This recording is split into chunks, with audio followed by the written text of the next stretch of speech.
All right, everybody. I think we'll go ahead and try and get started. My name is Dr. LePage, and I'm going to talk about childhood illnesses, specifically sickle cell and hemophilia. Um, I like interactive sessions. I don't like to just be the only one talking. So, any questions, feel free to jump in. I'll be monitoring the chat. I was trying to put it in full screen mode, but I'm not sure why it's not letting me see the chat box or anything in full screen mode. So we're going to go from here. Um, so let's talk about our objectives. Remember, we always look at objectives. The biggest thing with hematology and our anemias is the patient's wellness and the fact that they are not getting blood and oxygen to their tissues. So they're going to have some pain as well. So let's talk about a little bit of a review of the blood system. What is the blood system? It involves the entire body, remember, because it can cause abnormalities in any air anywhere in the body. We need blood to survive.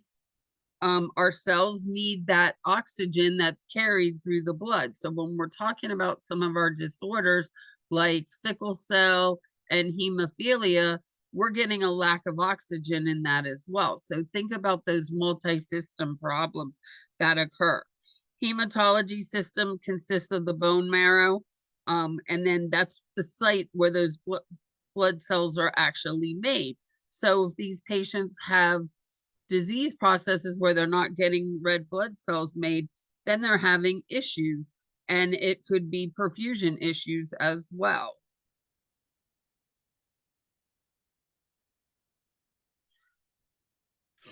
So I was just notified that the previous class is still going on. So we'll wait a few more minutes and we'll go back and start again.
Good evening, everybody. My name is Dr. LePage, and tonight we are going to talk about some hematological disorders, particularly sickle cell and hemophilia in the pediatric population. I kind of like interactive classes, so if you need any questions answered or you need assistance with anything, clarification, just jump on, let me know, put it in the chat. We can go from there. So a little review, of course, our outcomes. We always have outcomes with everything we do in nursing. We're going to utilize critical thinking and clinical judgment, talk about some pharmacological interventions with some of the disease processes that we're talking about. And then we're going to plan our care for our patients with these hematological disorders. Remember, NCLEX, when they're testing, they want to make sure that you're a safe nurse and you know how to take care of a patient with any particular disease processes. Yes, I'm letting people in as they're in the waiting room as well. So let's do a little review of the blood system. It involves the entire body, remember? So our blood circulates everywhere. So if we have an abnormality, that can affect any part of our body. We need our blood to survive because those red blood cells carry oxygen to our tissues, to our peripheral, and to our cells, actually. The hematological system consists of the bone marrow, also consists of our blood cells. Sorry, I'm getting distracted with letting people in. So remember, our bone marrow makes up about 4 to 5% of the total body weight. The blood cells that are in our larger bones are the ones that tend to have more blood supply in them, especially our long bones. So when we talk about injuries, especially in our hemophiliac patients and our children, of those long bones, which would be your femur, your humerus, the pelvis. So protection and safety is really important because these patients wind up bleeding a lot. The primary site of hematopoiesis is in the bone marrow. So we need good thrombocytes, platelets, and our blood consists of the erythrocytes, the leukocytes, and the thrombocytes as well. There's 2 types of leukocytes, the granulocytes and the agranulocytes. The leukocyte count normal is 4,000 to 11,000 cells. And the function, what does it do? It protects the body from bacterial invasions and from foreign bodies. So if we have low white blood cell counts, we're more prone to infection. Platelets help control bleeding. So again, we need to protect these hemophiliac patients, especially from bleeding if they're also having low platelet counts. Lifespan is 7 to 10 days, and normal platelet counts are listed there for you as well. So what does our assessment look like? We want to make sure we get a good family history. We want to get good symptomatology and then a good skin assessment as well. Diagnostic tests for some of our hematological disorders are going to be our CBC. What do we look at with the CBC? We look at the hemoglobin and hematocrit first off, right? If that is low, those could be signs of bleeding or anemia.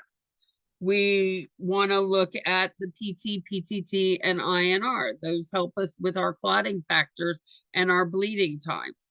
These patients may need a bone marrow aspiration if they're having difficulty with the production of our red blood cells. Ultimately, they may develop or need a splenectomy if they progress in some of these disease processes. Depending on what's going on with the patient, they may need some therapeutic blood draws or therapeutic apheresis as well. First thing we're going to talk about is our iron deficiency anemias. What exactly is it? and who is at risk for it. So it consists of a low hemoglobin. The bone marrow is not producing or developing those, and it can lead to tissue hypoxia as well. Adolescents are at risk because they develop anemia really quickly, are females with their menses, with their menstrual cycles. Remember, hemoglobin carries that oxygen. So if we're losing a lot of if we're losing a lot of blood, we can have poor oxygenation and poor perfusion to our cells. Pregnancy, I'm not sure. Pregnancy and sickle cell, I'm not sure. Is that a question? Or is it iron? Are you saying iron deficiency anemia? Yes. Pregnancy and sickle cell do place these patients at risk as well. Absolutely. So, what are some risk factors? When we talk about children, it's premature birth rates. Excessive intake of cow's milk can also cause iron deficiency anemia. And then some of our malabsorption disorders that we see in children. Poor dietary intake, and then blood loss. It could be blood loss from injury, it could be blood loss from disorders. We see in infants, we see a lot of reflux could make them more at risk for iron deficiency, as well as some of your pyloric stenosis. When we talk about our older children and our older adolescents, they develop GI polyps and they can also get colitis. Teens are being younger and younger teens are being diagnosed with ulcerative colitis more frequently than what we've seen in years past. And they're becoming younger and younger. A lot of people say it's stress, it is an autoimmune. There's all kinds of different theories out there and evidence and testing as to why it's being caused. A good friend of mine's son was diagnosed with ulcerative colitis at age 15. And he notices, I think I mentioned it once a couple nights ago, he noticed he was having more episodes of the bleeding with the ulcerative colitis when he was with a girlfriend. When he broke up with a girlfriend, the symptoms went away. So stress, a lot of times these children and teens are under a lot of stress and pressure, so it can exacerbate. And if they're having bloody stools, they can wind up with anemia as well. What are some signs and symptoms? Well, think about if we're losing a lot of blood, what are our signs and symptoms?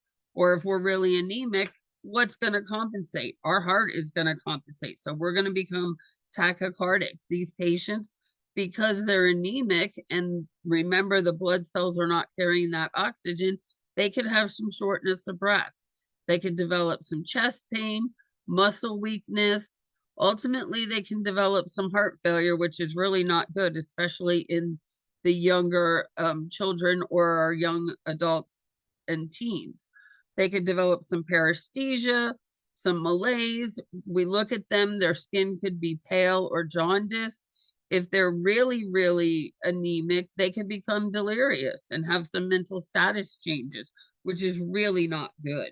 So as nurses, we want to make sure that we're doing everything we can to prevent the really bad side effects. So what are some things that we can do? We can do some of our diagnostic testing to start with. We're going to do a CBC. We're going to look at that H&H. And if this patient is anemic, we're going to notice that they're going to have a lower or a decreased H&H. Their RBC count is going to be, red blood cell count is going to be lower. The reticulocyte count, is going to be decreased. And that means that the bone marrow is not producing enough RBCs. We can look at those RBC indices and the total iron binding capacity. Again, that total iron binding capacity might be elevated. We can look at serum iron levels, ferritin levels, and B12. These patients who have iron deficiency anemia tend to also have some B12 anemias as well. And then folate and haptoglobin are some of your more specific lab tests for iron deficiency anemia. So our diagnostic evaluations, again, that blood work, we're going to look at that bone marrow. We might need a bone marrow aspiration. But when we're talking about that, what do we say is complications of bone marrow aspiration? Well, we might need infection. These patients are prone to infection, and it needs to be performed underneath sterile technique. It is performed by a physician, but as nurses, we're going to be helping that physician with those biopsies and getting those aspirations. If it's severe, these patients may need a splenectomy.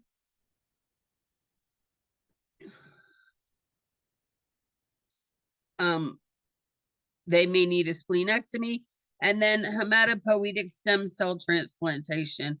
The biggest complication of that is these patients are going to tend to develop some other disorders and multi-system disorders that could be challenging as they grow older as well.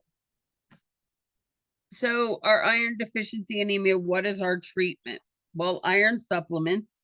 Remember, preteens and low birth weight infants can get it. They do need to be older than 2 months old before they get iron.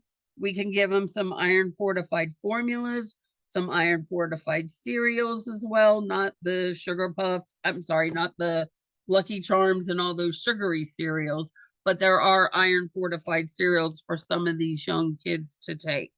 High iron foods, we can help them. Remember that vitamin C helps absorb or helps iron to absorb. So we need to be telling them to make sure that they are taking vitamin C or getting vitamin C in their diet with fruits and vegetables. Sometimes these patients may require blood transfusions if they're extremely anemic. So good monitoring. So how do we know? What are some foods that are rich in iron that you all know about?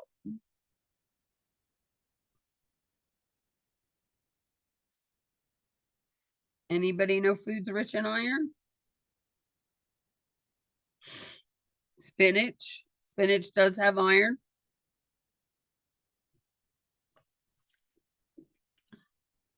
There are some other things as well, not just spinach, but remember Popeye from the cartoon?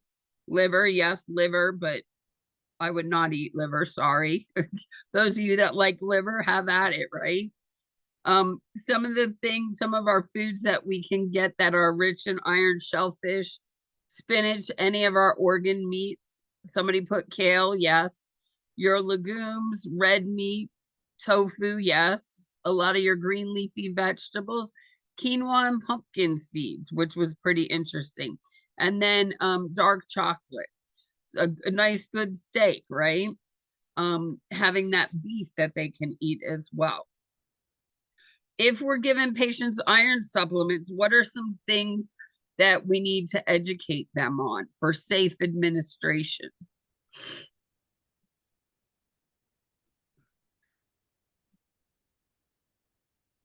What iron food could you offer to kids?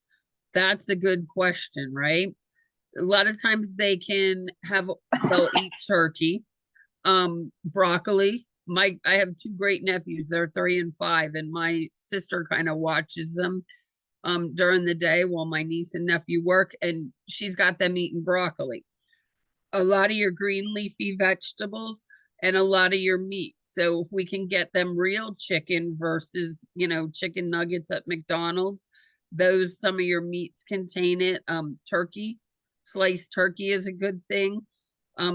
They're not real big on the red meats, but if we can get them those vegetables, dark chocolate, if they'll eat dark chocolate, that's a good one. And then getting your iron fortified cereals would be good. What is that on top of broccoli? Those are pumpkin seeds. In the picture, you mean? Pumpkin seeds are on top of the broccoli. Yes. If we can get them, and it just depends too on what you start them off as eating, right? If you start them off on healthy foods, A lot of times kids will stay like that. Beetroot, yep, beetroot. Some of your alternative therapies are good. Just watch with some of your alternative therapies that they're not going to interfere with your bleeding times and like your PTCs with some of these patients who are already anemic. A lot of your alternative therapies will interact with some things or they'll cause difficulties and problems. And a lot of them have to do with bleeding time and increasing the bleeding time. Sometimes getting kids, starting them off good. I started my kids off eating whole wheat bread. And so even to this day, now they're adults, 23 and 28, and they still eat whole wheat bread. It's not like I never gave them other things. My older son, I really was really good about no sugar, until he got into, school when they're having all those parties. So kind of trying to get him to eat vegetables up front is going to be good, especially your green leafy vegetables. Irons, when we talk about iron supplements, what's the side effect that y'all know mostly occurs when people are taking iron?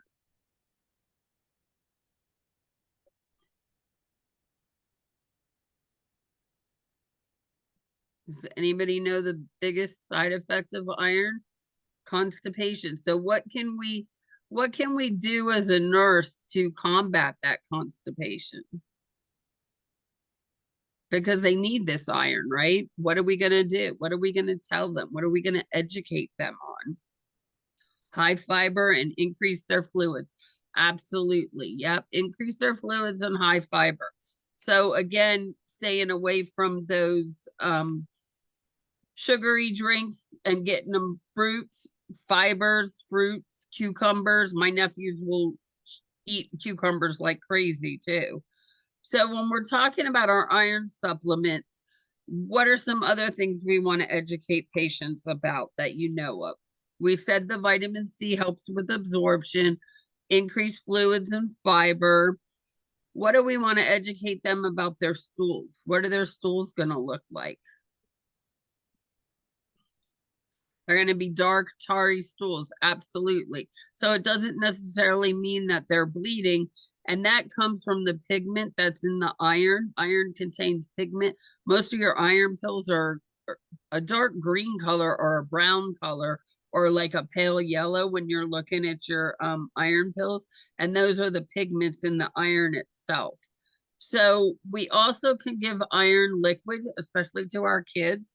One of the things we want to educate the family on if we're giving liquid iron is that we want to give it to them through a straw or through a dropper like you see there and put it in the back of their mouth or in their cheek because the patients can have staining. The iron can stain their teeth.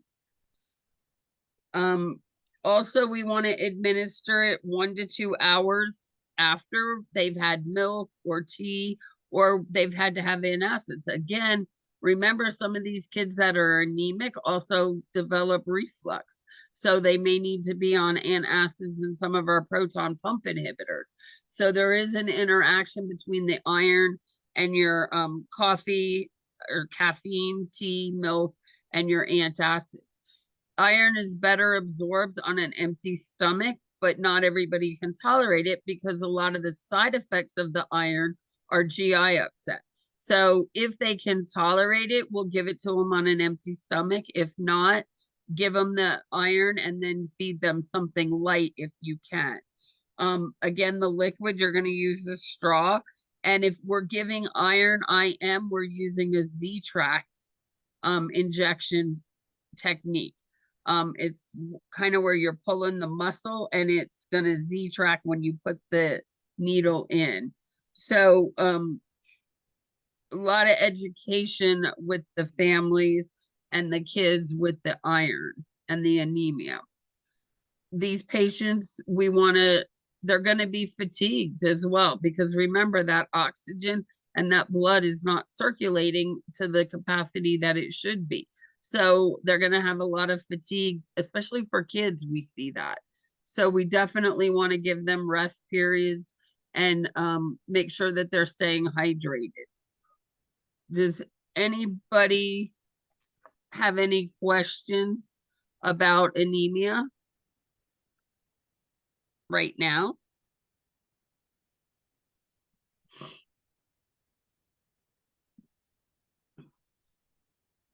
We're all good with anemia? Iron supplement adverse effects. It's not only constipation, they can have GI upset. They can also have those black tarry stools. So we want to keep them well hydrated for that constipation to combat that. The iron, liquid iron, can stain their teeth, and it can be upsetting to their stomach as well. Any other questions?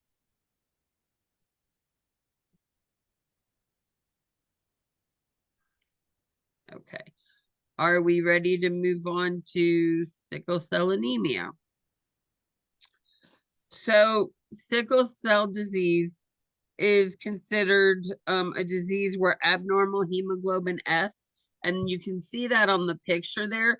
You see some normal red blood cells around, and you see those sickling cells there. Those cells are not able, those red blood cells are not able to carry oxygen to the tissues and to the body and the periphery. So that's why these patients are going to develop some severe pain. Remember, the hemoglobin is what carries the oxygen, and if we have abnormal cells, that oxygen and hemoglobin is not being carried. So in sickle cell anemia, it is the most common form of sickle cell disease and has a lot of manifestations and complications. Basically, the complications are a result of those sickling cells. And you can see in the picture I put up there how they're going to get caught in some of our blood flow and how they block that blood flow to a particular extremity. Most often, we see them blocking the extremities to the lower body and those lower, sorry.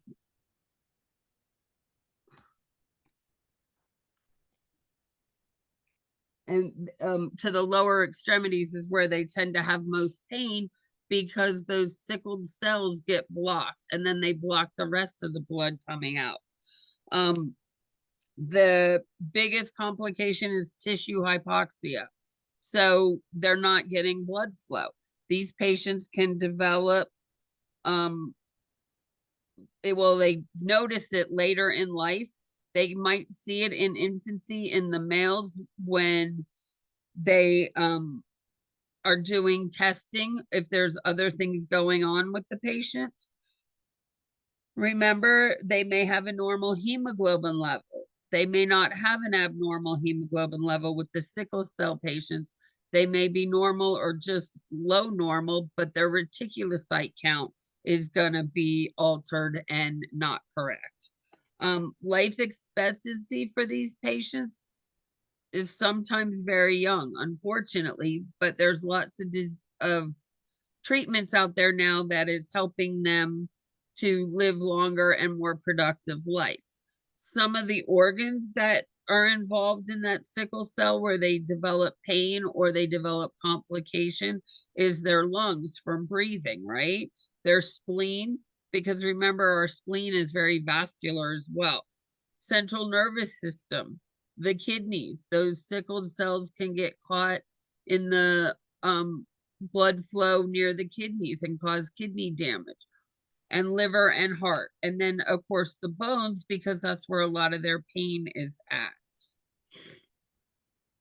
What are some precipitating factors of a sickle cell crisis? Extreme heat. In the wintertime, we see it in the emergency room with a lot of patients in extreme heat who are football players because they're out there, they're in the heat, the temperature, and it can bring on a crisis. Along with that temperature comes dehydration, which can also exacerbate a sickle cell crisis. And then that strenuous exercise.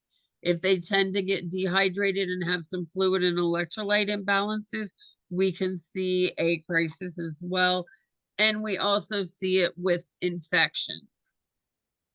So a good goal for these patients is to keep them well hydrated, keep them out of the sun or out of the extreme heat.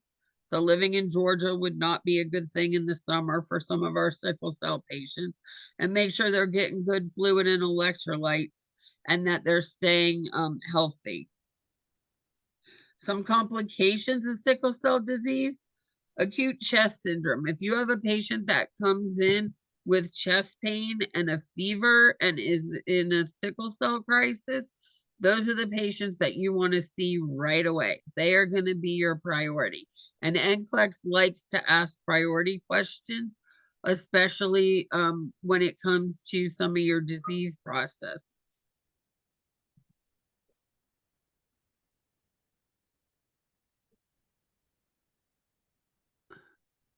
Um,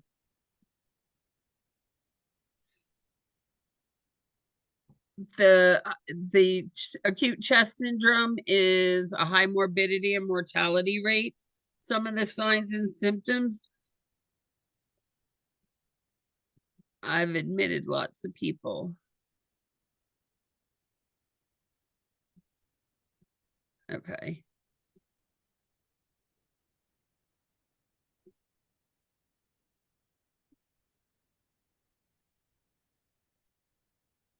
I don't have anybody else in the waiting room. I'm getting some messages that there's people in the waiting room. There's nobody in the waiting room on my screen.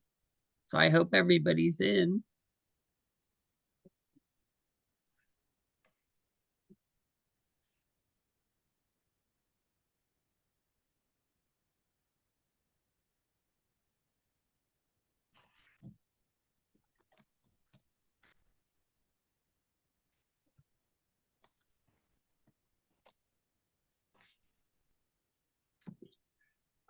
These patients develop sudden onset fever, pain. They're going to have some respiratory distress.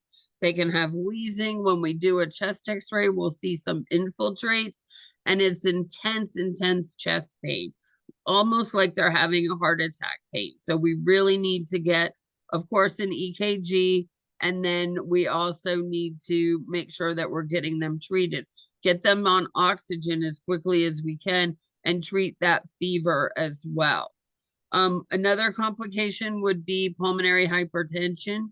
And unfortunately, this is one that is the main cause of death in these patients. They get extreme fatigue, more so than what they normally get. Dyspnea, they tend to have chest pain, dizziness. They may have the syncopal episode, and they may have some clear breath sounds and a normal pulse ox reading.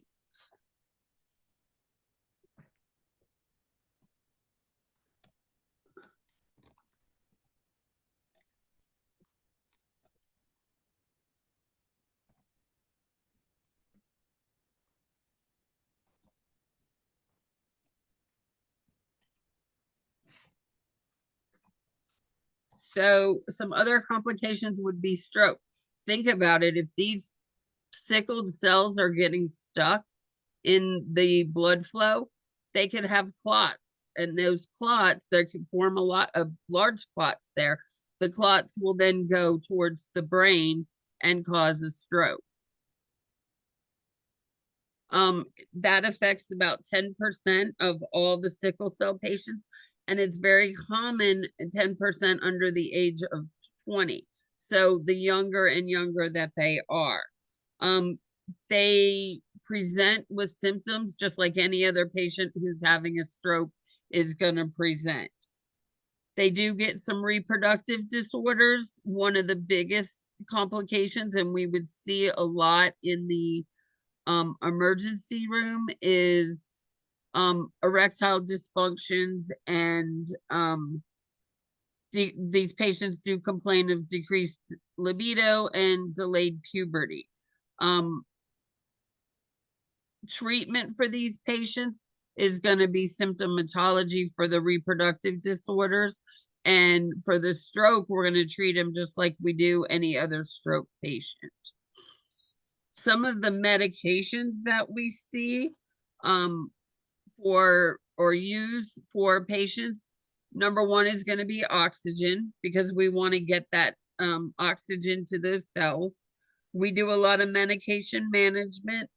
We use these patients are on hydroxyurea daily. Also opioids for the acute pain. And these patients may take a very large amount of opioids to control that pain. So don't be surprised if you're giving a patient who has sickle cell disease a lot of opioids, 10 milligrams of morphine. Sorry, hold on just a minute, y'all. I'm getting a message.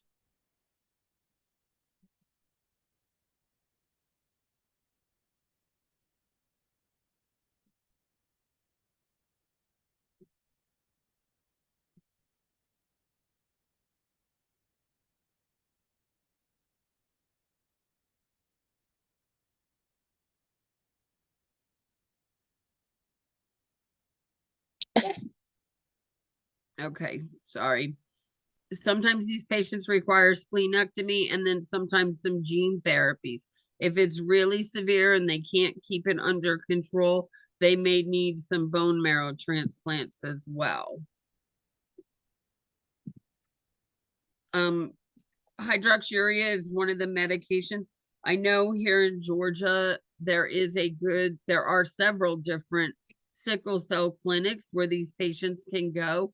A lot of times, unfortunately, these patients tend to be labeled as drug seeking, which is not right at all. That's one of my big pet peeves. And, they could be called frequent flyers in the ER or on the floors because they can't get their pain controlled. Think about it. If you're having sickled cell, you're having low oxygen level, you're really going to be in some pain and it's not going to be pleasant. And these patients tend to have a very altered lifestyle or have to change their lifestyle. And think about the people that get diagnosed with them. They're usually pretty young. And then they're dealing with this. This is a chronic disease. And the younger they are, the less likely they have a chance of surviving to an older age, because these patients do tend to die younger than other patients. So a lot of compassion. I'm really big on that with patients and not labeling patients. Just trying not to get in that habit when you're out there. So hydroxyurea is really a chemotherapy agent. That's its classification. It does have a lot of side effects, but it does work well for your sickle cell patients. Seeing a lot of CNS effects. So these patients may have some numbness, some tingling. They may have some burning in their hands and their feet, which makes it difficult to walk and ambulate. Their skin can have a purplish discoloration, and they may get some skin ulcers. So if they're not taking care of those or not able to take care of those ulcers, and if they're having numbness and tingling and they're getting ulcers on their feet with decreased sensation, they're not really going to see or recognize that they're having ulcers. And we see that a lot, with our patients, just like we see with diabetic ulcers on these patients. So really education on our part as nurses is to educate them and to prevent a lot of these complications that occur. Cardiorespiratory, they can have chest pain, shortness of breath. They can develop tachycardia. For GI and GU, they can have some dark urine and that can turn their skin jaundice colored as well. Some of your miscellaneous side effects, tiredness, mouth sores. So, if they're not able to eat, then they're going to have some malnutrition. And then they can have some unusual bleeding as well. Some nursing interventions for our patients with sickle cell: definitely promote rest. We're going to get them oxygen if they're coming in. They may have normal oxygen saturation. So we definitely need to be looking at their work of breathing and making sure, see what their work of breathing is. Are they using accessory muscles? What's their rate? Are they having chest pain? And then monitor their eyes and nose, get good electrolyte replacement, and then that pain management, and definitely prevent infections. So, what are some things as nurses we can do to prevent infection for these patients?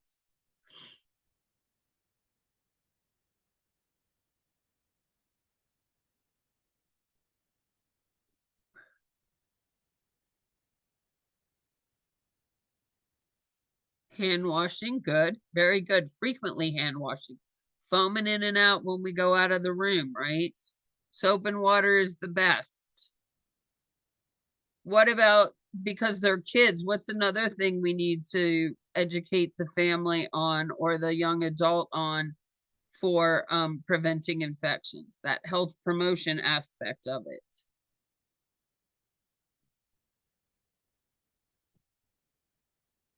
Temperature changes, also staying up to date on immunizations.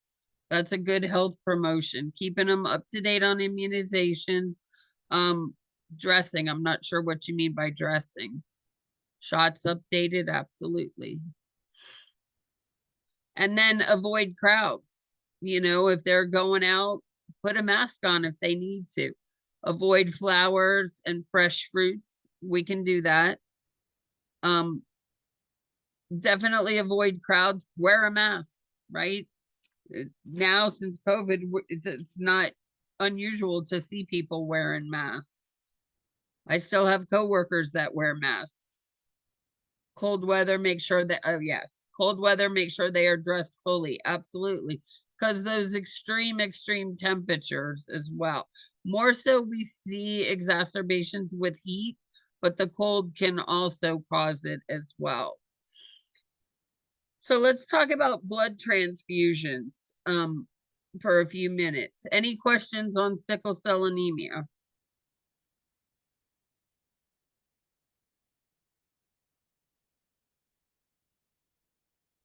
We're all good?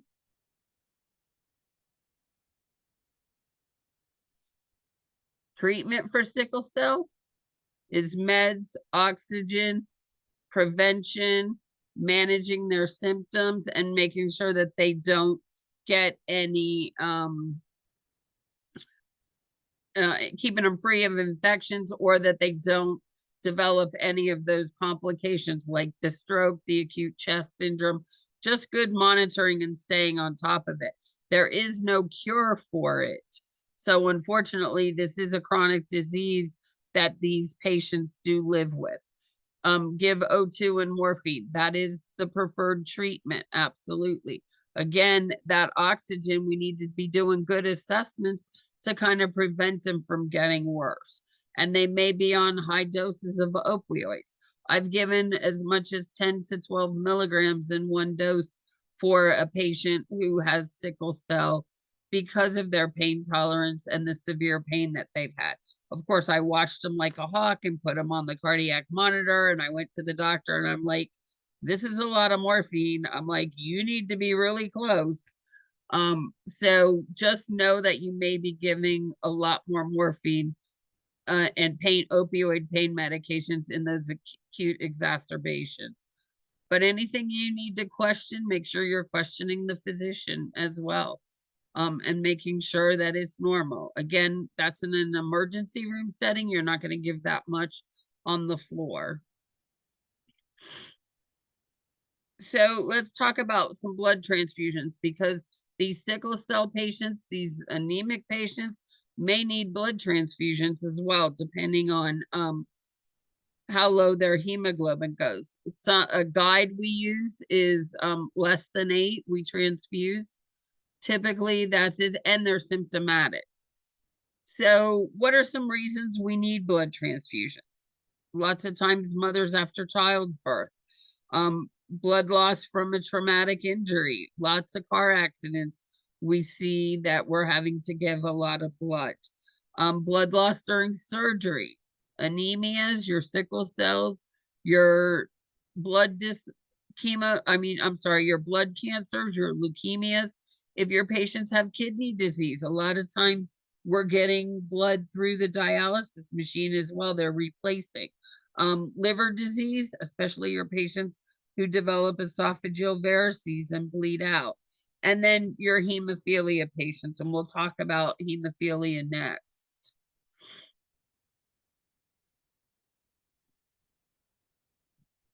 So, what's the most important step in administering blood in any acute care setting? We need to check the policy, right? Sometimes your facilities have different policies. Who can hang the blood? It's always going to be your two RNs. The RNs are responsible for checking the blood, starting the blood, and evaluating the patient in those first 15 minutes. Most often, we administer blood in an acute care setting, a hospital, sometimes in some of your outpatient or your chemotherapy settings, you or when they're giving outpatient chemotherapy, you may administer blood, and also some of your dialysis centers. So, steps for administering blood: the physician is responsible for obtaining that order. I'm sorry, that consent, but it is our responsibility as the nurse to make sure that that consent has been signed and is on the chart. We want to verify that. We want to check that that IV is patent and that it is a larger bore IV, an 18 or a 20 gauge if we can get it, because remember, blood is thick and it's pretty viscous. We want to get a set of vital signs, our baseline, because if this patient has a temperature or if this patient is showing any signs of abnormal vital signs, we may not administer that blood. Specifically, a temperature that requires a call to the physician if they have an elevated temperature. We're going to request and obtain the blood from the blood bank. We're going to verify those two patient identifiers, name, date of birth. We look at the blood bank number. We look at the type of blood. We do this all at the bedside. Make sure that you're administering and verifying blood at the patient's blood side. I'm sorry, not at the patient's blood side, at the patient's bedside. We're going to begin that transfusion, and then the RN is going to stay with that patient at least for the first 15 minutes and monitor for any complications. And we're going to be monitoring vital signs at that time as well, or during that period as well. Some complications of blood transfusions: we could get that transfusion associated circulatory overload. We call that TACO or TACO. And does that mean we necessarily stop the blood? It may or may not, but how do we assess for that? What are some signs and symptoms we're going to see in a patient if they're getting fluid overloaded?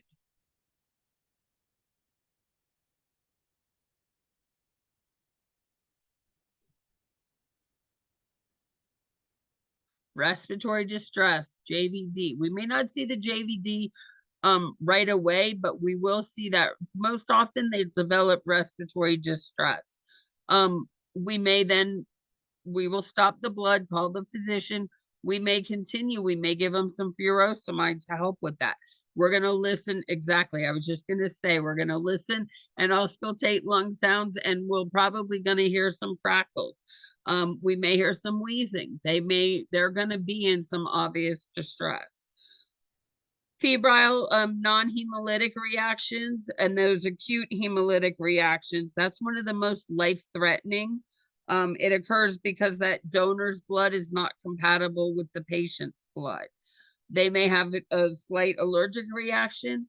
Does anybody know the most common sign or symptom that a patient has if they're having a blood transfusion reaction?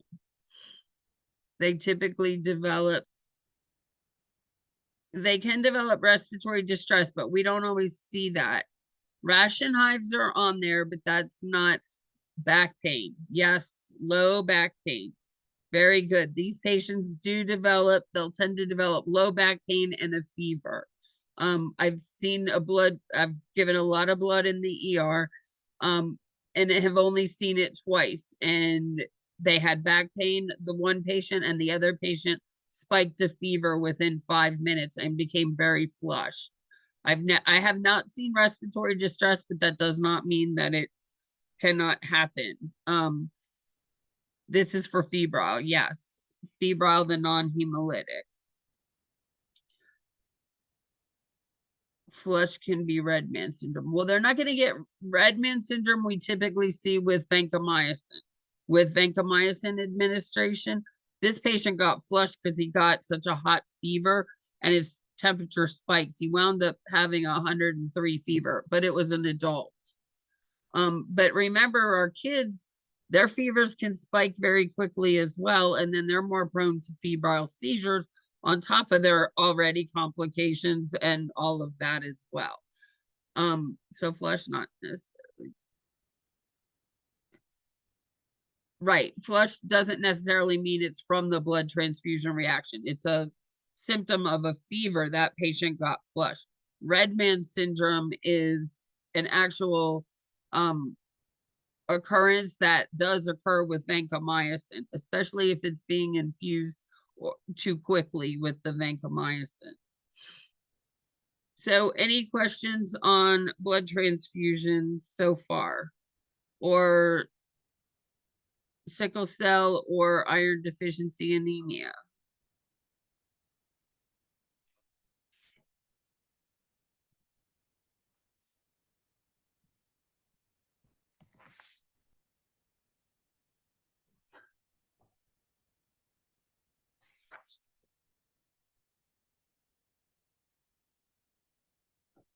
It's not necessarily only back pain with a febrile. Back pain is a symptom of a reaction.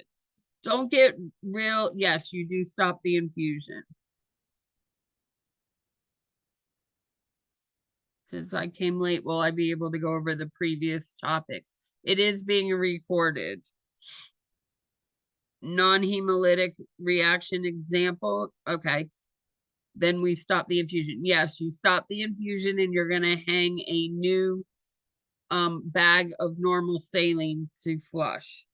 Some signs and symptoms of that non-hemolytic are going to be your chills, your fever. Now, a fever can start immediately within that first 15 minutes or up to 2 hours after. So after the infusion has started. So fertile is non-compatible. I'm not real sure what that means.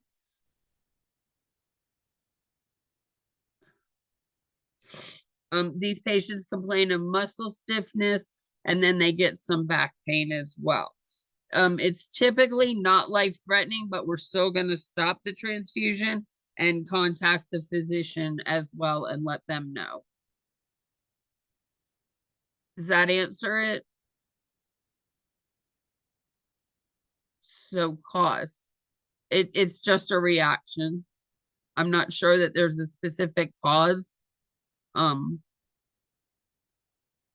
it could be, well, it's not necessarily blood incompatibility. That's why we do all of our checks. It could be that the patient is reacting to it and it's not his body's or her body's just not taking it, or they're having a reaction. Just like I could take a medication and be fine, and somebody else can take a medicine and they're going to have a reaction to it. It's about as unique as we all are as well.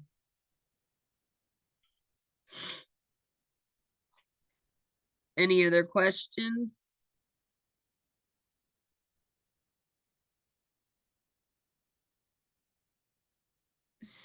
So let's talk about hemophilia. What is hemophilia? So it is a group of bleeding disorders, and it's characterized by the difficulty in controlling bleeding and the deficiencies in the clotting factors. So the main thing I want you to know about hemophilia, because there's all these clotting factors and all these cascades, there is a hemophilia association, and they do a lot of um, just knowing that it's out there and you can connect your patients to the hemophilia association is really good support for these patients. There are specific things. What do you think is going to be the biggest priority in your hemophiliac patient?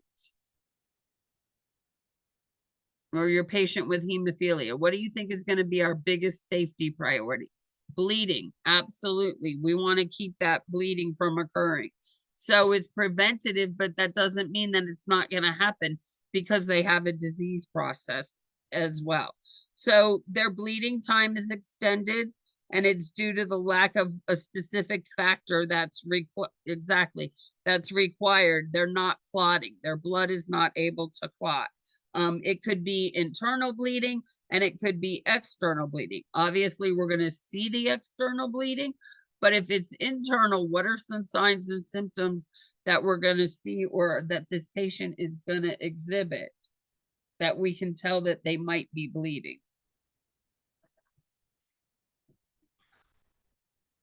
Well, they may have some dark stool, but that's a little bit later. What are we going to see? They could be pale. Yeah. Yes, a low blood pressure and a high heart rate, right? So, and they're going to be a little symptomatic as well. Um, Hypotension, absolutely. Absolutely. They're not going to be bradycardic, they're going to be more tachycardic because remember that heart is trying to compensate for that blood, for that bleeding. Non-blanched blood under skin. I'm not sure what you mean by that. I'm not sure what non-blanched blood under skin means. But these bleeding tendencies are recognized. We typically see them, well, we can see them in infancy when they go to circumcise those male patients.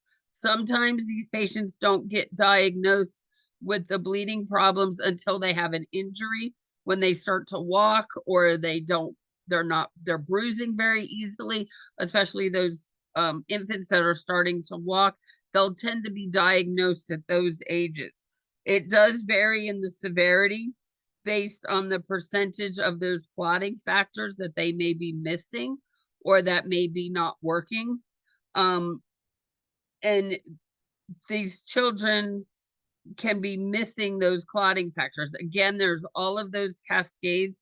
It's kind of complicated. NCLEX doesn't necessarily test you on the cascades and the types, but they do test you on what are you going to do to take care of a patient with hemophilia? What are you going to educate them on? What are you going to educate the parents on? And how are you going to treat it? So some signs and symptoms that we might see, they may start complaining of joint pain. They may have episodes of excessive bleeding. A lot of times we see pediatric patients with nosebleeds, especially young kids. They'll develop a nosebleed and then they'll do the testing and they'll develop or diagnose them with the hemophilia. They may have some joint stiffness. When they're starting to walk, they're not able to walk as well. Impaired mobility. They may, and like I said earlier, the easy bruising, and then intact activity intolerance, mostly in males. Yes, it is more common. Hemophilia is more common in males than in females. Diagnostics, we're going to see a prolonged PTT. They do some factor specific assays, which is blood testing on the different blood factors, your factor 8, your factor 5. Platelets and prothrombin time may be normal in these patients.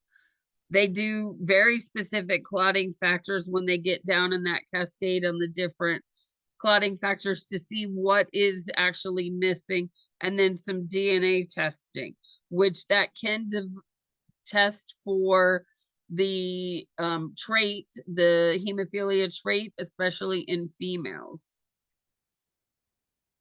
Some nursing interventions. Our biggest one is we're going to protect them from injury. We're going to administer injections in the subcutaneous route as best we can, and try not to do any IM injections because those are deeper, right? We're going to try and avoid any skin punctures. Monitor their I's and O's. We're going to avoid aspirin. Acetaminophen is okay. But if they're young children, we should be avoiding aspirin anyway because of the complication of Reye syndrome that they may get. We may be administering those factor replacements, and applying ice to their joints can be helpful, especially for pain. As far as medications, they use DDAVP, which we also use that for bedwetting in children as well. It is a synthetic form of vasopressin, and it's going to increase those plasma factors, especially plasma 7. It is effective for mild hemophilia. The severe hemophiliacs patients need to have the specific factors that they're missing. Corticosteroids may be used, and we use that to treat some of that chronic synovitis, which is an infection or an inflammation of that synovial membrane, which is going to cause that helps. I'm sorry, that doesn't help. That is typically what causes the pain. You mentioned aspirin. There is one disease where aspirin is recommended. Which one is the disease? Somebody said Kawasaki's disease. I'm not real sure which. Aspirin is not recommended at all in children because of Ray's disease or Ray's syndrome. I would have to look it up if it's Kawasaki's disease. I want to say off the top of my head, you are correct on that, but I don't have a definitive answer. If somebody is on that can say yes to that, or no, either way, you give him immunoglobulin and aspirin. Yes. Okay. So what is I will look that up though. So what is going to be our patient and family education? We're going to tell them to avoid contact sports. So what are contact sports? What are some examples of contact sports? Soccer, football, basketball. Yep. Anything where they're going to have to touch somebody else or get tackled or get injured or have that chance of getting bruising. Some sports that they can't, hockey is a contact sport. Absolutely. Some of the sports that they can participate in, they can do bowling, they can do golfing, fishing, they can swim. We do want to tell them to wear some protective wear because you can get hit with a golf ball. Swimming, yes, they can do swimming. We want to prevent whatever injury we can, so we want to make their house safe. They can bike ride, but I don't know if it was my child and they had hemophilia. I don't know. I would definitely pad them up. Safe. You want to keep your house safe, keep them free from any injury. If you have scatter rugs or something that they could trip over, especially when they're first learning how to walk. We want to tell them to use soft bristle toothbrushes because we don't want their gums to bleed.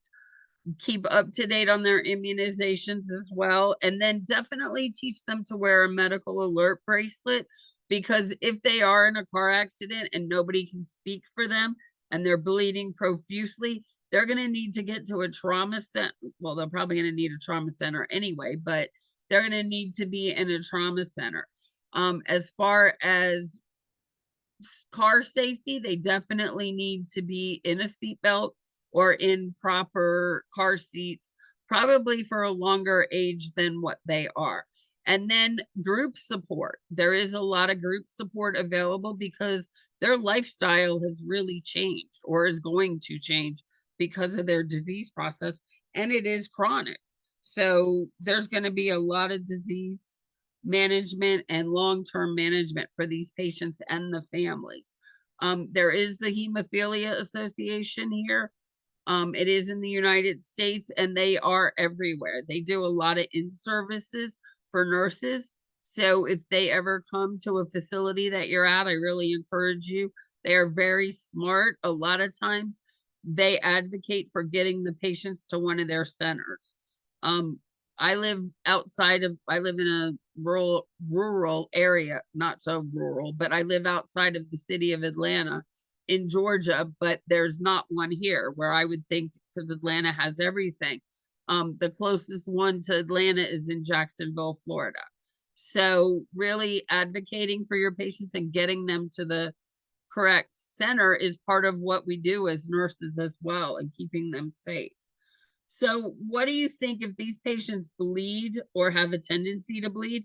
What do you think could be some complications of their hemophilia? Apart from bleeding, where would they be bleeding?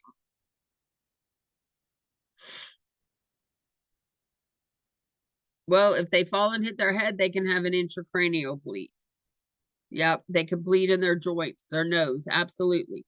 Intracranial bleed is going to be very severe. It could be severe. We definitely want to monitor their vital signs. We want to get that bleeding controlled. We may need to give them medications and those factor replacements as well. They may need, how are we going to assess intracranial bleeds?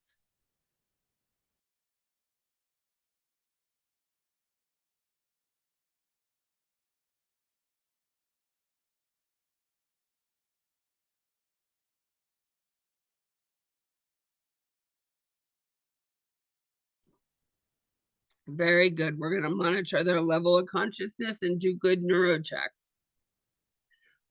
What factor do you give? Well, it depends on what factor they're missing. If it's factor 5, factor 8, there are different medications that are synthetic for those factors as well. They could have some airway obstruction. That could be from bleeding as well. If they have a severe nosebleed, they can have an airway obstruction from that blood. So we want to protect that. They could have some joint deformities as well. We do want to we call it RICE to treat some of our deformities and our pain, which is rest, ice, rest, immobilize, and elevate those areas. We want to encourage these patients to maintain, and the parents to keep these kids at an ideal weight and not get too overweight or too underweight, and good nutrition. And again, good exercise regimen within what they can do. Because we do want to keep them active, but not in those contact sports. So does anybody have any questions so far? I have some practice questions to do next.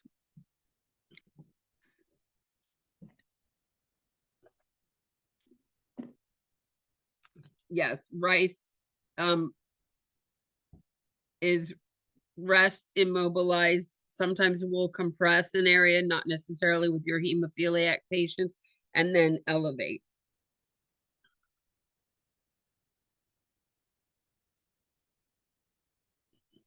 If they're bleeding out and we can see it, we're going to put some pressure on it to stop the bleeding.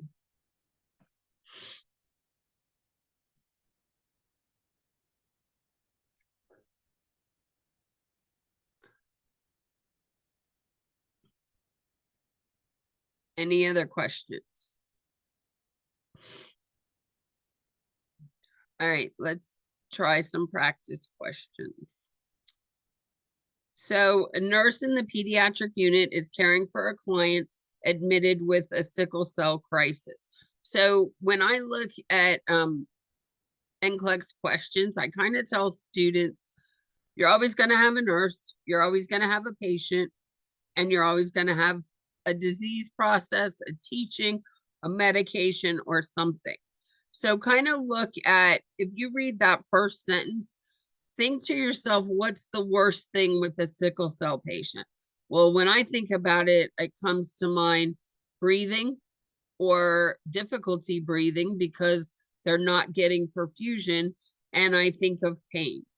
So those two things, I might have a question that's gonna ask me one of those two things, right?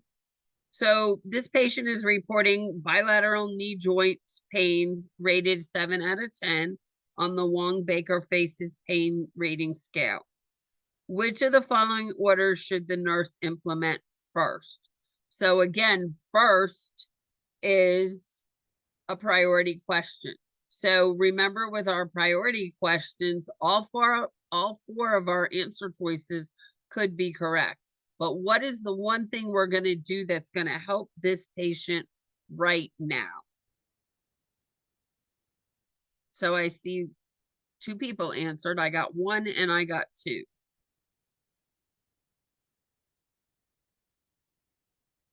I see a lot of 2s.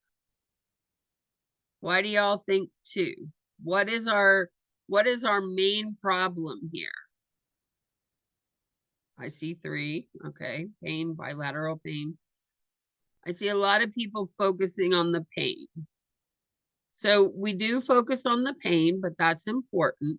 But why is this patient who has sickle cell disease, why does he have pain? Perfusion, yes. So what are we going to do to increase that perfusion? What of those 4 answer choices can increase that perfusion? O2, absolutely. Oxygen. Yeah. So oxygen is the correct answer because it's triggered by hypoxia as well, right? Remember, we're not getting that blood to those areas. It's because he can, it's because this patient has sickled cells and it's stopping that blood from flowing and that perfusion from getting in, okay, or that blood from getting there and the oxygen from getting in. So we do give them pain medication, but we fix their problem first. And with sickle cell, it's perfusion and oxygen. We may administer those normal saline as prescribed, absolutely. And we may get blood samples for a complete blood count, but our priority is going to be to help get this perfusion going. And how we're going to do that is with oxygen, because remember, our red blood cells carry hemoglobin, and hemoglobin carries oxygen. Does that make sense?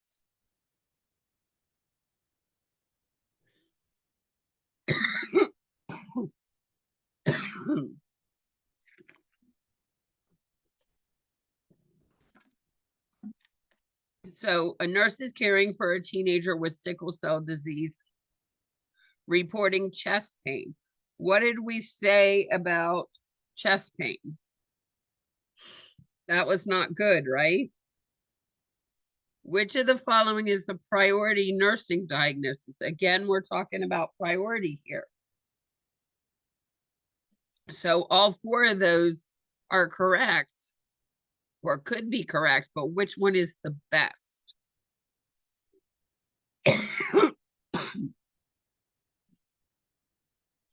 Absolutely. Ineffective tissue perfusion. If I do anything tonight, I want y'all to know that sickle cell is ineffective tissue perfusion, right? It is pain, but it's tissue perfusion as well.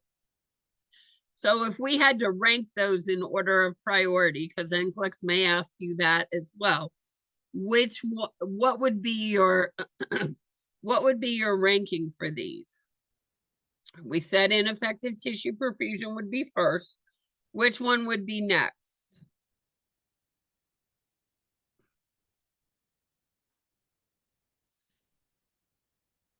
So I see 1. Y'all want to go with that pain. I like 3.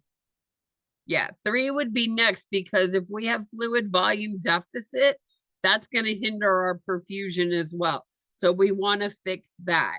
So if I was going to put them in order of ranking, it would be 4, 3, 1, 2. Because our risk 4, it might not necessarily be a priority. It's just a risk 4, right? So see how NCLEX can change those questions and use the same content, the same question, and the same answer choices, and it's a whole different question, right? We're ranking it this time. But again, it's still a priority question because what's our priority? What are we going to do next? What are we going to do next? And then what are we at risk for? Good job. Anybody have any questions? We all good with that?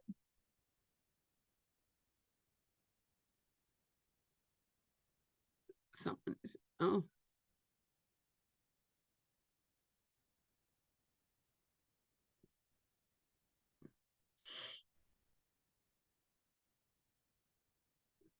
I'm trying to watch that waiting room too. Sorry.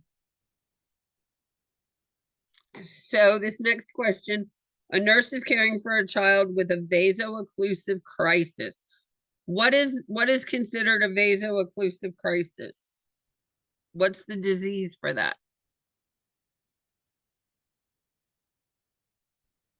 That's sickle cell. Because remember, we're occluding those sickle cells are occluding that blood flow. Yep, sickle cell. So a nurse is caring for a child with a vaso-occlusive crisis. Which of the following provider orders should the nurse anticipate? So this is a select all that apply answer choice. Some tips with select all that apply. There's always going to be more than 4 answer choices, and we see 4 with multiple choice. If these are numbered for here, but you would see a box versus a circle for your select all that apply on the NCLEX. So we want to know, I kind of reword these and say, would this patient receive this? Or should the nurse anticipate this order? Would I do this? Are we going to apply ice packs on the swollen joints? Well, cold therapy is contraindicated on those vaso-occlusive crisis, because remember, cold causes vasoconstriction, and it can worsen that sickling and decrease that blood flow. So we're probably not going to choose answer choice 1. What about answer choice 2? Administer supplemental oxygen. Absolutely, right? What about number 3? Encourage adequate oral intake. Yeah, we want to keep this patient hydrated, right? Because we want to prevent that disease. Perform passive range of motion on the affected joints. Well, this patient is in an acute phase, so we're not going to want to make him move, right? We're going to make him or try to get him to rest or her rest as best we can. And then administer IM ketorolac. Do y'all know what ketorolac is?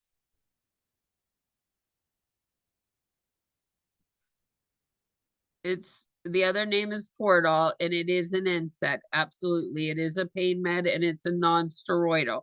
So our correct answer choices are 2, 3, and 5. And NSAID is appropriate for this patient. We can get it. Especially it's going to help with that inflammation and pain for this patient. So does everybody see that? Any questions?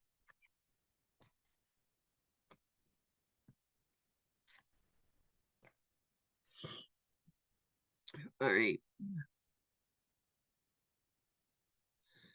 A nurse is educating a teenager with sickle cell disease on the triggers of a vaso-occlusive crisis.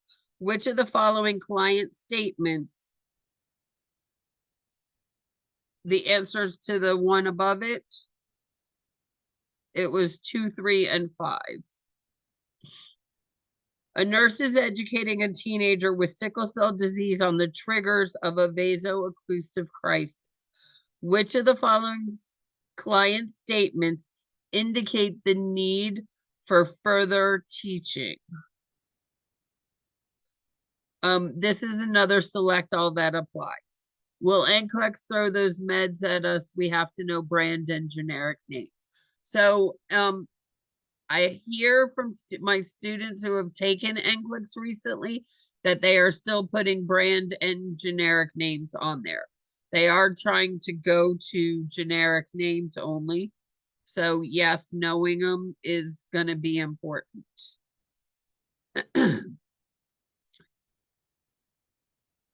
So again, this question, for those of you that are picking 1 and 3, this question wants to know, we're looking for like incorrect answers for this because this patient needs further teaching. So he's saying something that is incorrect. So our answers are 2, 4, and 5. I should limit water intake during the cold season. No, we don't want him to limit any water intake, right? Adequate hydration is essential, whether it's cold, hot, whatever, right? I should apply ice packs to swollen joints. Again, it's kind of like the question before. We're not going to do cold therapy because that causes vasoconstriction. And then I can accompany my peers for a mountain hike. That's probably going to be pretty dangerous, right? You're walking on rocks, you're on the mountain, you can fall. That's probably not what we're going to do. It does pose a significant risk for these patients. Also, they could fall. It's strenuous. They're in an area where they can't get help if they need it as well. So that's probably not a good idea for this patient. So this one is a nurse is caring for a child diagnosed with sickle cell disease whose caregivers are inquiring about the cure for the disease. Which of the following responses is appropriate?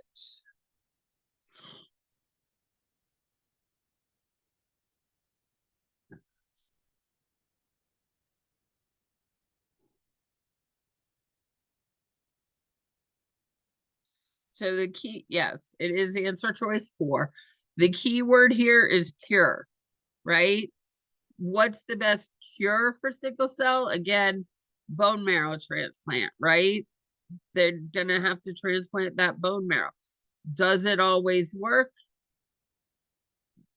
It just depends sometimes. Sometimes these patients require ongoing. Um, the other 3 answer choices are what we could change this question and say, what would be good education to help prevent it or prevent a crisis, right? So the key word here was cure, and it is bone marrow. Stem cells, that is the only potential cure for these sickle cell patients.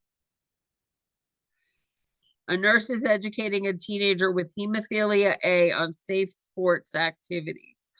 The nurse should encourage the child to participate in which of the following activities?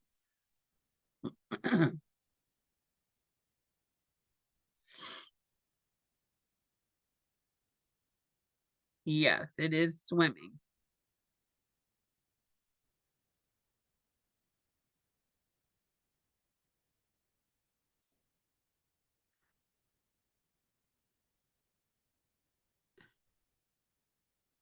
Give me just a second.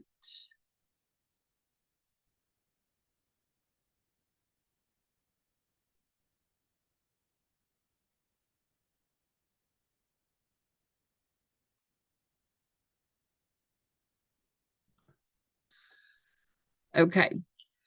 The nurse is educating the parents of a child with hemophilia A who are concerned about the risk of their future children getting the disease. Which of the following nurse's response is accurate?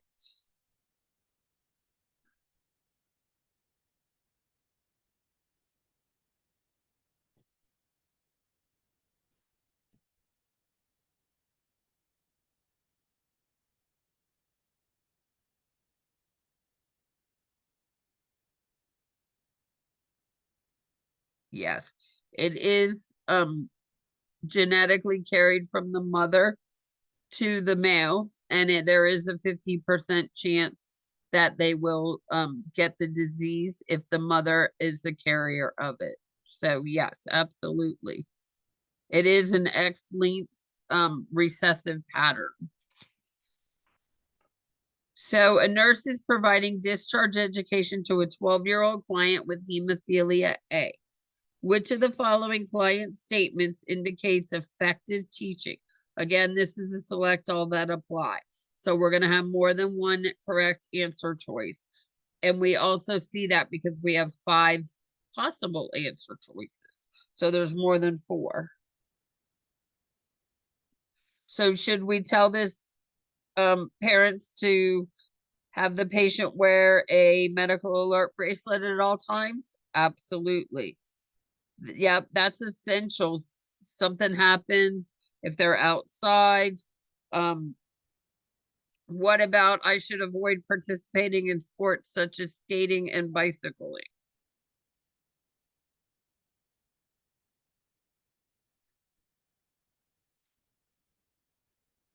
So are they able to? Yes, they should avoid. I'm sorry. And then I should take over the counter medications such as ibuprofen to relieve my pain. What is ibu? No, absolutely. They should not, because remember, ibuprofen can increase or cause bleeding. I should use soft bristled toothbrush. Yes.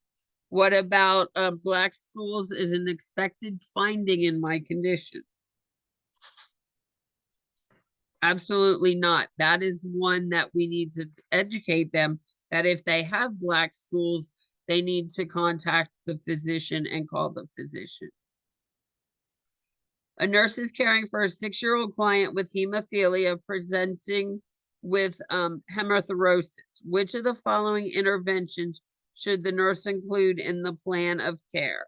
Again, this is a select all that apply. And there's more than one answer choice, and we see 5 answer choices here.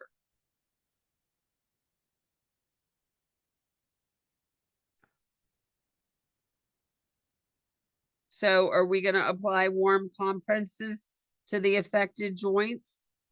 Those are not necessary. Yep, exactly. No, those are not recommended for hemathurosis. Cold is actually typically used in this phase of.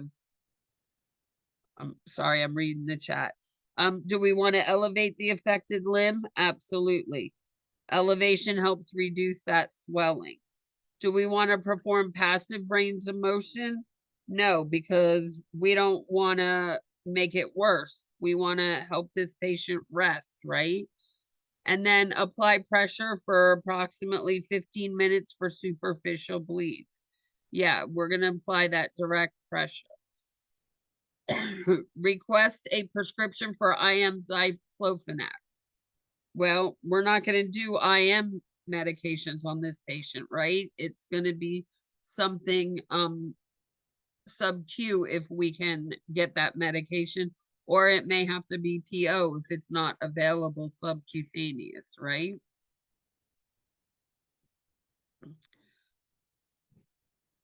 A nurse is assessing a child with hemophilia A. Which of the following laboratory parameters is likely to be normal? 7 plus 3. I don't know what 7 plus 3 means.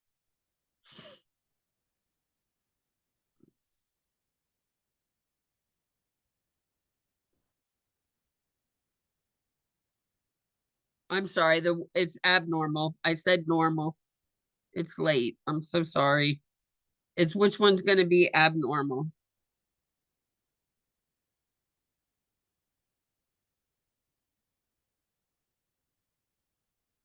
So it's actually going to be your PTT is going to be abnormal. It's typically prolonged in your hemophilia A because of that factor 8. And that's part of that intrinsic pathway, which is back in those clotting cascades. The PTT is one of the most accurate or sensitive tests for diagnosing hemophilia. Your platelet level is going to be normal, and your hemoglobin levels are typically normal as well. As long as your, I'm sorry, as well as your PT norm levels are going to be normal. So every accomplishment starts with your decision to try. I like to leave you guys with some positive reinforcement. Does anybody have any questions?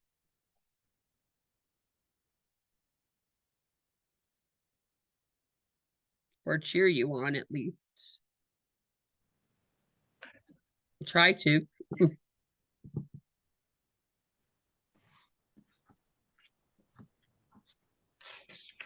I'm trying to get the lab value. You said it's gonna be high in hemophilia. I didn't get that last part. Is it APTT or PTT? It's confusing to me. Okay, so the APTT is going to be abnormal, and hemophilia A, and that's actually what they look at. It's one of the most sensitive lab values.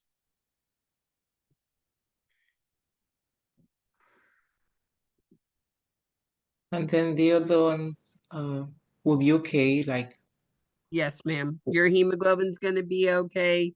The PT is going to be normal, and your platelets are going to be normal. Those were the answer choices, and those three are normal.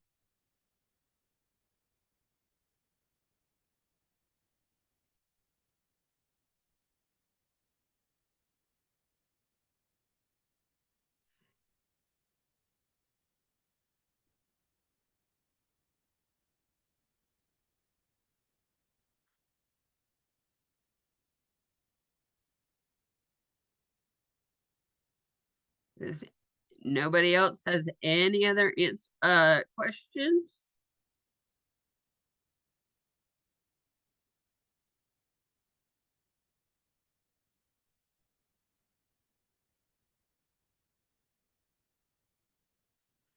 So, do you all want to talk about some test taking strategies?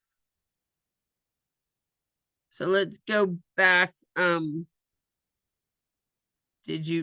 What was this? Did you done with the NCLEX quiz? Yes, but I'm going to go back through some of the questions and kind of talk about some test taking strategies by using some of these questions.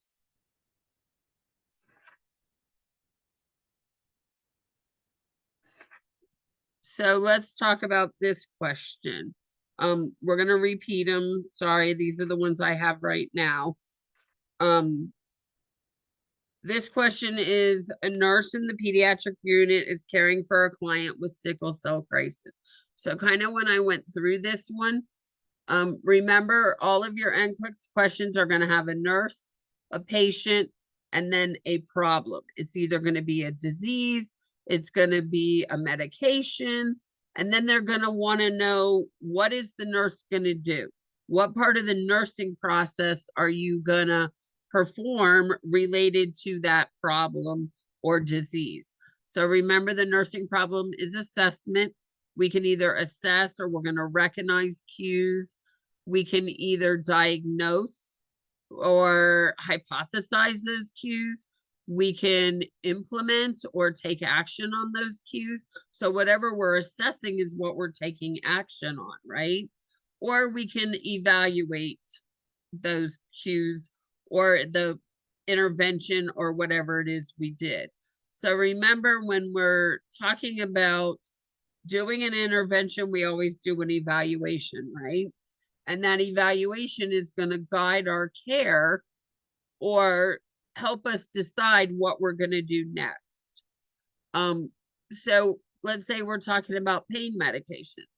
We've assessed the patient, they need pain medication, we have an order, we give them the pain medication, and then what do? We got to evaluate.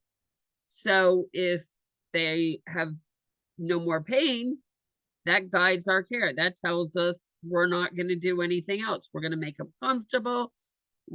We've done what we need to do, right?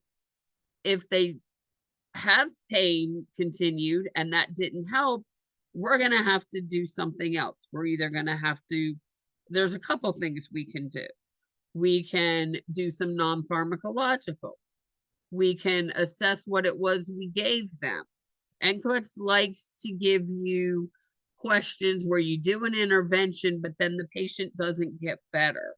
So what are you going to do? What are some interventions you can do? You can do some non-pharmacological. You can comfort. You can do dim the lights. You can then call the physician and get another medication as well. So again, it's going to guide that care.